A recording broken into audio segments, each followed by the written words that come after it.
रुद्रपुर गांव में अचानक ही लोगों में एक अलग खौफ फैलने लगा था। और ये खौफ था लोगों के बाल झड़ने का, और जिनके भी बाल झड़ रहे थे वो मौत के मुंह में जा रहे थे। अरे मनोरमा काकी, जरा देखो, मेरे बाल भी झड़ चुके हैं। अब मेरा मरना भी तय है। पिछली अमावस्या को 2 लोगों की मौत हुई थी ना। इस अमावस्या में ना जाने कौन जाने वाला है। अरे शाम होते ही मैं तो घर से निकलना ही बंद कर देती हूँ। मुझे इतना डर लगने लगा है कि मैं खुद का चेहरा आईने में नहीं देख पा रही हूँ। गांव के लगभग लोगों के बाल झड़ चुके हैं, वो गंजे हो चुके हैं। और आप तो जानती हैं हर अमावस्या को 2 लोग मारे जा रहे हैं। इस बार किसका नंबर है पता नहीं, और ये सब कौन कर रहा है इस बारे में किसी को कुछ नहीं पता। गांव वाले पूरी तरह दहशत में होते हैं। उन्हें अमावस्या वाली काली रात का इंतजार था, जिस रात को 2 लोग मारे जाने वाले। जो लोग मारे जाते थे वो सम्मोहित होकर जंगल पहुंच जाते और उनकी लाश जंगल में मिलती। और इस अमावस्या को भी 2 लोग मारे जा चुके थे। बस बहुत हुआ। अब तक गांव की 4 लोगों की 2 अमावस्या में मौत हो चुकी है, और हमें कि अगली अमावस्या का इंतजार कर रहे हैं कि अब कौन 2 लोग जाएंगे। कैसे मूर्ख हैं हम। अरे तो तुम ही बताओ क्या करें, जब हमें पता ही नहीं है ये सब कौन कर रहा है और क्यों कर रहा है, तो हम क्या कर सकते हैं। मुझे इतना तो पता हो चुका है कि ये किसी जंगली जानवर या इंसान का काम नहीं, बल्कि कोई भूत प्रेत का साया ही ये सब कर रहा है, कोई चुड़ैल या भूत। लेकिन वो ऐसा क्यों कर रहा है? गांव के लोगों ने उसका क्या बिगाड़ा है? इसके बारे में एक ही आदमी बता सकता है। वो है भूतेश्वर तांत्रिक बाबा, जो जंगल की उस काली गुफा में रहते हैं। हम सभी गांव वालों को वहां जाना चाहिए। अगर ये किसी भूत चुड़ैल का काम है तो सामने आ जाएगा।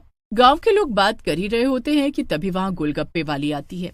गोलगप्पे ले लो, खट्टे मीठे लजीज गोलगप्पे, बच्चों से लेकर बूढ़े तक खाए, और जो ना खाए वो तो बस पछताता ही जाए।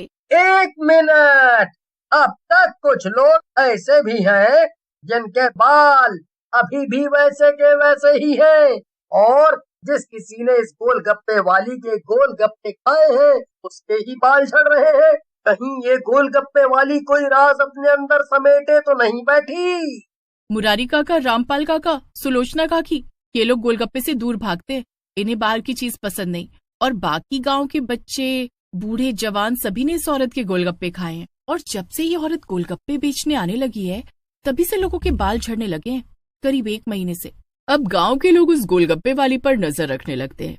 देर शाम जब गोलगप्पे वाली अपना ठेला लेकर जंगल की तरफ बढ़ती है तो गांव के 2 लोग उसका पीछा करते हैं। और जब वो जंगल में पहुंचती है तो अचानक से अपना रूप बदलकर चुड़ैल के रूप में आकर जोर जोर से हंसने लगती है। सबको मार डालूंगी, पूरे गांव को मार डालूंगी, मैं अपना बदला पूरा करके रहूंगी। दरअसल उस गोलगप्पे वाली का पीछा करने वाला एक राकेश और दूसरी राधा थी, जो उसे चुड़ैल के रूप में देखकर डर जाते हैं और उल्टे पांव गांव आकर सभी गांव वालों को सारी सच्चाई बताते हैं। बाप रे, इसका मतलब वो चुड़ैल गंजी है और गांव में गोलगप्पे इसलिए बेचने आ रही है ताकि वो गांव के लोगों को अपने गोलगप्पे खिलाकर उन्हें गंजा कर सके और उसके बाद उन्हें मार सके। अभी सोचने वाली बात ये है कि क्या वो गोलगप्पे वाली चुड़ैल का इस गांव से कोई नाता है? कुछ तो होगा। तभी तो वो यहाँ के गांव वालों से बदला लेने आई है। मुझे याद करने का समय दो। मेरी उम्र 70 साल हो चुकी है, इसीलिए मेरी याददाश्त थोड़ी धुंधला गई है। मनोरमा अब सोचने लगती है। गांव के लोग मनोरमा के याद करने के इंतजार में होते हैं कि मनोरमा कुछ तो बताए कि आखिर उस गोलगप्पे वाली गंजी चुड़ैल का इस गांव से क्या नाता है। तभी अचानक मनोरमा चिल्लाने लगती है, याद आ गया, याद आ गया। आखिर इस चुड़ैल का इस गांव से क्या नाता है?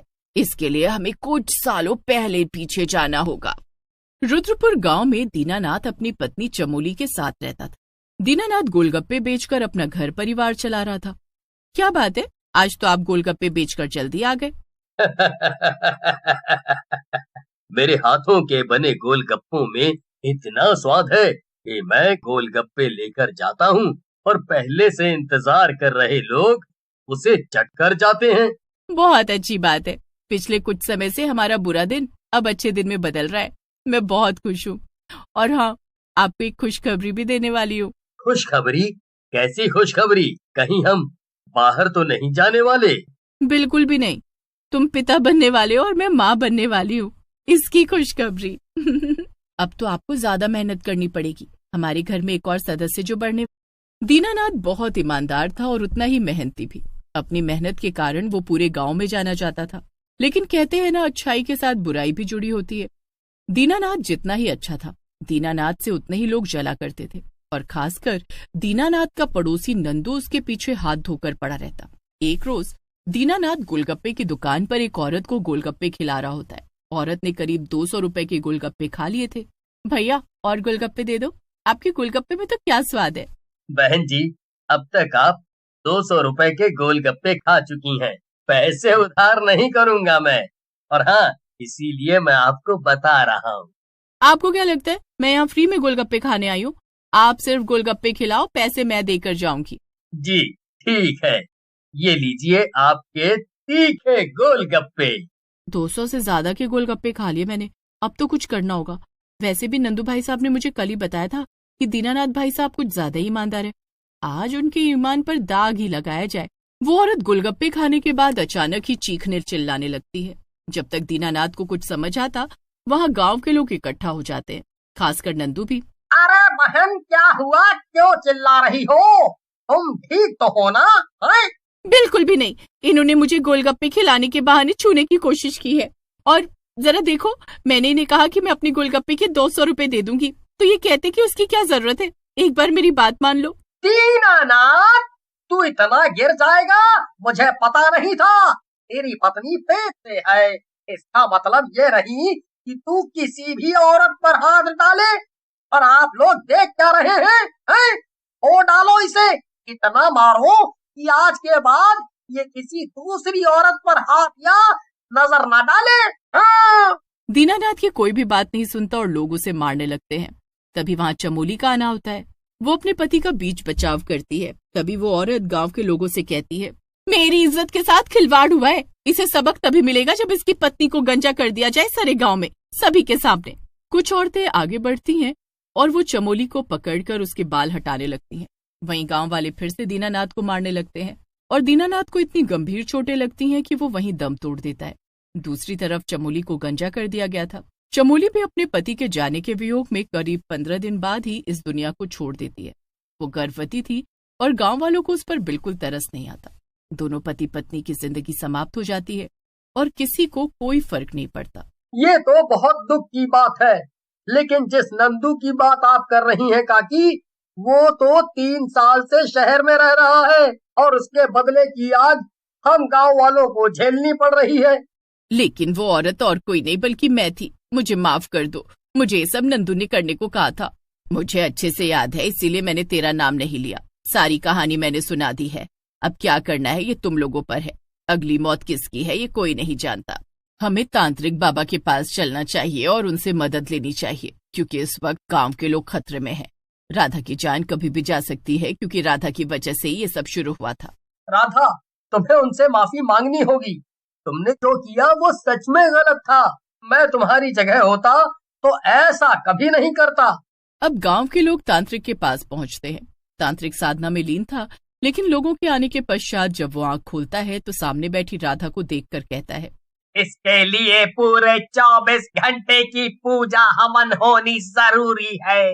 उस दौरान अगर किसी की जान जाती है तो भी गांव के लोगों को वहां से उठना नहीं है। ये पूजा बहुत शक्तिशाली होगी, जिसमें उस चुड़ैल को आमंत्रित किया जाएगा। गांव वाले तांत्रिक की बात मान लेते हैं। सभी गांव वाले इकट्ठा होते हैं और 24 घंटे तक उस पूजा में शामिल होने के लिए अपनी अपनी जगह बैठ जाते हैं। पूजा शुरू की जाती है। तभी कुछ देर बाद अचानक जोरों की हवाएं चलने लगती हैं। कभी हंसने की तो कभी रोने की आवाज आती है। लोग डरे होते हैं, लेकिन तांत्रिक के कहे अनुसार उन्हें वहां से उठना नहीं था। हे प्रभु, मेरे सामने चुड़ैल खड़ी है, मेरे हाथ पैर कांप रहे, मुझे बचा लो, मुझे मरना नहीं है, मैंने जो भी गलती की है उसका पश्चाताप है। राधा इतना कही रही होती है कि तभी वो चुड़ैल उसके पास आती है और उसके बाल पकड़कर उसे खींच लेती है और सबके सामने उसे मार देती है। गांव के लोग पूजा में बैठे ये सब देख रहे होते हैं, लेकिन वो लाचार थे। उन्हें उस पूजा से 24 घंटे बाद ही उठना था। तांत्रिक भी पूजा में लगा होता है। हालांकि राधा को उसके किए की सजा तो चुड़ैल दे देती है, लेकिन उसके साथ ही चुड़ैल को मुक्ति भी मिल जाती है। पूजा भी समाप्त होती है। गांव वालों को राधा के जाने का अफसोस था, लेकिन उसके साथ ही चुड़ैल भी उस गांव से दूर हो चुकी थी।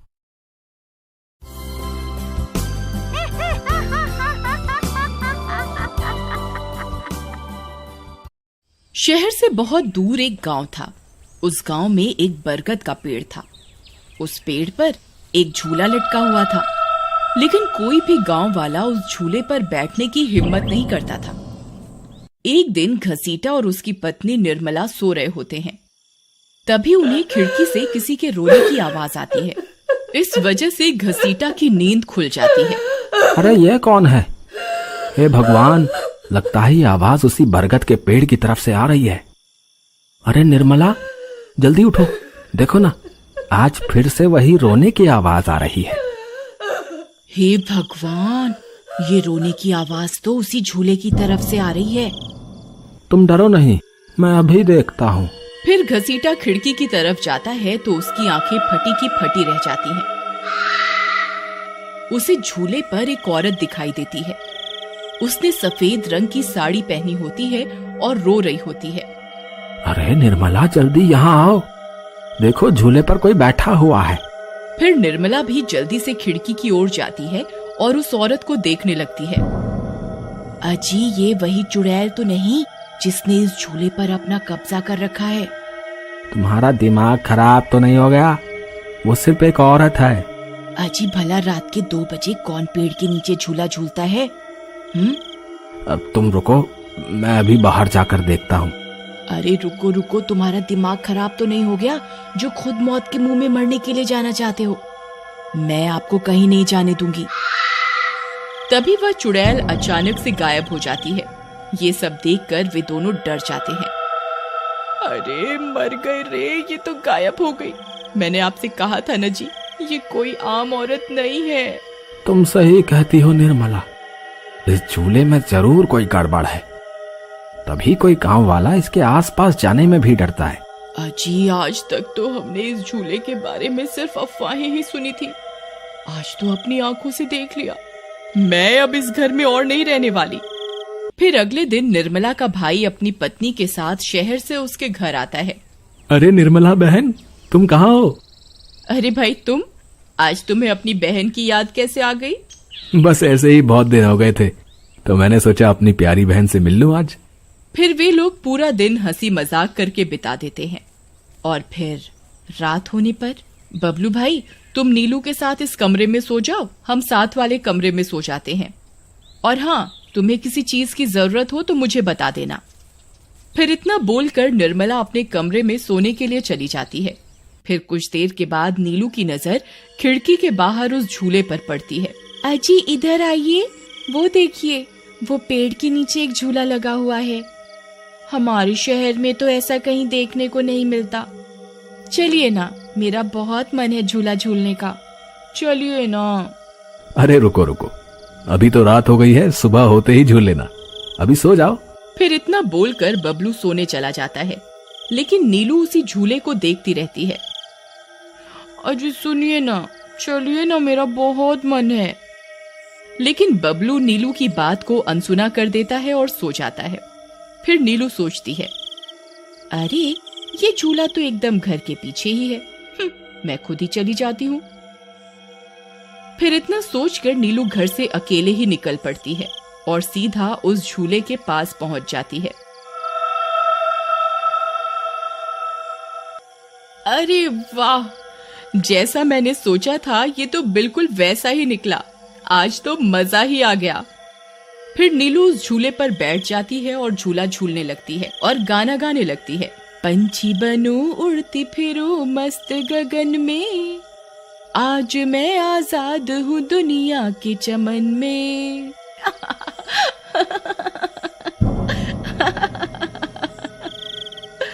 अरे वाह।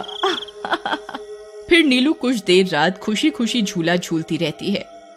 अरे वाह, आज तो मजा ही आ गया। चलो अब घर चलती हूँ, अगर इनकी नींद खुल गई तो ये बहुत नाराज हो जाएंगे। फिर जैसे ही नीलू उस झूले से उतरने लगती है तो उसे महसूस होता है कि किसी ने उसे पकड़ कर रखा है और वो झूले से नीचे नहीं उतर पा रही। वो बहुत डर जाती है। अरे अरे ये क्या, कौन है जिसने मुझे पकड़ कर रखा है? वो इधर उधर देखती है लेकिन उसे कोई दिखाई नहीं देता। अरे मर गई रे, मैं इस झूले से क्यों नहीं उतर पा रही? बचाओ बचाओ, कोई है? अजी सुनते हो, मेरी मदद करो। तभी नीलू की आवाज सुनकर बबलू की नींद खुल जाती है।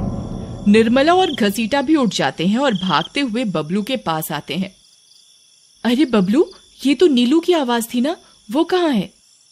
तभी घसीटा की नजर उस झूले पर पड़ती है। उसे नीलू उस पेड़ के नीचे पड़ी हुई दिखाई देती है। हे भगवान, ये क्या अनर्थ हो गया? नीलू उस झूले के पास कैसे चली गई? फिर वे तीनों भागते हुए उस झूले के पास जाते हैं। उन्हें नीलू वहां बेहोश पड़ी हुई मिलती है। हे भगवान, ये तुम्हें क्या हो गया नीलू? नीलू, तुम्हें यहाँ नहीं आना चाहिए था। हे भगवान, अब क्या होगा? फिर वे सब लोग वापस अपने घर आ जाते हैं और सुबह होने पर नीलू को होश आता है। नीलू, तुम ठीक तो हो ना? आज के बाद कभी उस झूले के पास नहीं जाना। उस झूले पर किसी चुड़ैल का साया है। ठीक है दीदी, मैं आज के बाद उस झूले के पास कभी नहीं जाऊंगी। फिर रात होने पर सब सो रहे होते हैं। तभी नीलू की नींद खुल जाती है। उसकी आंखें लाल हो जाती हैं और उसके पैर उल्टे हो जाते हैं और वो घर से निकलकर झूले की तरफ चल देती है और झूला झूलने लगती है।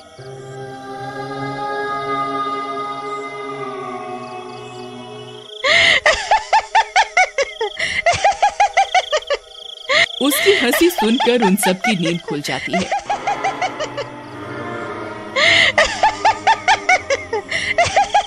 निर्मला और घसीटा भागते हुए बबलू के कमरे में आते हैं और नीलू को वहां ना पाकर परेशान हो जाते हैं। हे भगवान, अब ये नीलू कहाँ चली गई? फिर वे सब खिड़की से झांक कर देखते हैं तो उनकी आंखें फटी की फटी रह जाती हैं। नीलू झूला झूल रही होती है। अरे मर गए रे, ये नास मीठी तो फिर से झूला झूलने चली गई। अरे बेवकूफ बबलू, अपनी पत्नी को संभाल कर नहीं रख सकता क्या? देख तेरी पत्नी आधी रात को कैसे झूला झूल रही है। दीदी, मुझे माफ कर दो। मैंने इसे समझाया भी था कि उस झूले की तरफ कभी मत जाना। अरे जल्दी चलो, हमें अभी नीलू के पास जाना होगा, कहीं कोई अनर्थ ना हो जाए। फिर वे तीनों भागते हुए उस झूले के पास पहुंच जाते हैं।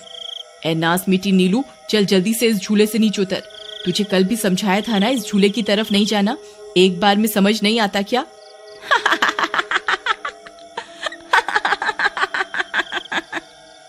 जरा इसके पैरों की तरफ तो देखो। अरे मर गए रे, ये तो चुड़ैल बन गई है। अरे मर गए रे, मेरी बीवी तो चुड़ैल बन गई। अब क्या होगा? अरे भागो रे भागो, सब अपनी जान बचाकर भागो। अरे मैं तो जीते जी विधवा बन गया। अरे मेरी बीवी तो चुड़ैल बन गई। फिर वे तीनों वहां से भाग जाते हैं। तभी उन्हें रास्ते में कुछ गांव वाले मिलते हैं। अरे घसीटा भाई, क्या हुआ? इतनी रात गए कहाँ भागे जा रहे हो? अरे भाई, इसकी पत्नी नीलू शहर से आई थी और रात को वो बरगद के पेड़ के नीचे बंधे झूले पर झूला झूलने चली गई। अब उस चुड़ैल ने उसके शरीर पर अपना कब्जा कर लिया है। हे भगवान, ये क्या अनर्थ हो गया?